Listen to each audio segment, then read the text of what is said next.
All right, 1 year ago, we met a 46-year-old Pittsford mother diagnosed with early onset Alzheimer's disease. And as you can imagine, it's changed every aspect of her family's life.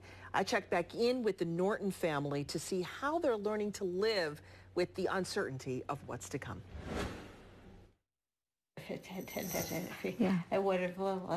Amy Norton is in the middle of telling her caregiver a story. Amy has two primary caregivers who split the week keeping her company. These visits are just one of the many changes for the Norton family since we first met them 1 year ago. Over time, Amy has become less aware of her condition.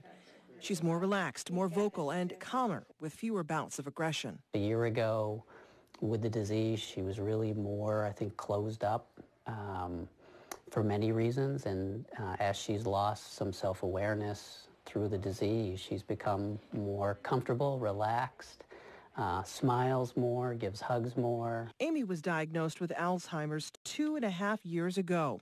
The disease has robbed her of her memory.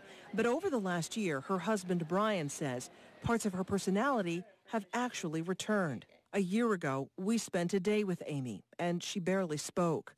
That, too, has changed. Really, for the last 6 or 7 months, we really don't know what she's saying to us so much. But she's telling a story and she's talking with us. So we just sort of try to read into what she's saying and go along with it. She's also more energetic. Ready? She's able to keep up with 16-year-old Megan and 13-year-old Justin shooting hoops in the driveway.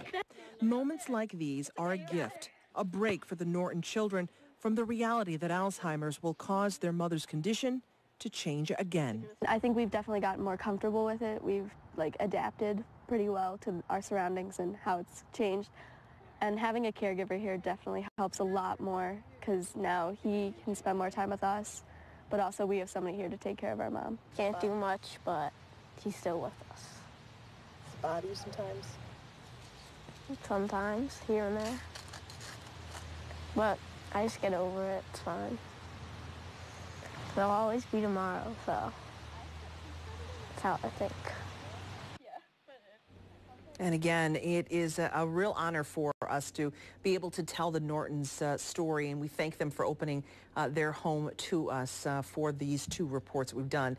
Amy is one of more than 5 million Americans living with that early onset Alzheimer's. It affects people under the age of 65. And as you can imagine, the Nortons have become very vocal in trying to raise money for the Alzheimer's Association, which has helped their family through this process.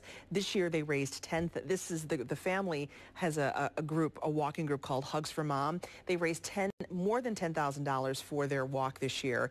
So they're doing their part. And if you have a loved one with Alzheimer's and you want to learn more about the Alzheimer's Association's programs and resources, go to 13wham.com right now. We've got a link up there with more helpful information. You can live for years and years and years with Alzheimer's if you get it much older than she had it at early onset. Right. What is it? What's the life expectancy for someone who has what she has? Yeah, and that's the reality, is that this is, an illness that can take people's lives. We know this. But people, as you said, can live a long time with this illness. And doctors have actually studied early onset Alzheimer's patients to see if there's a difference in longevity.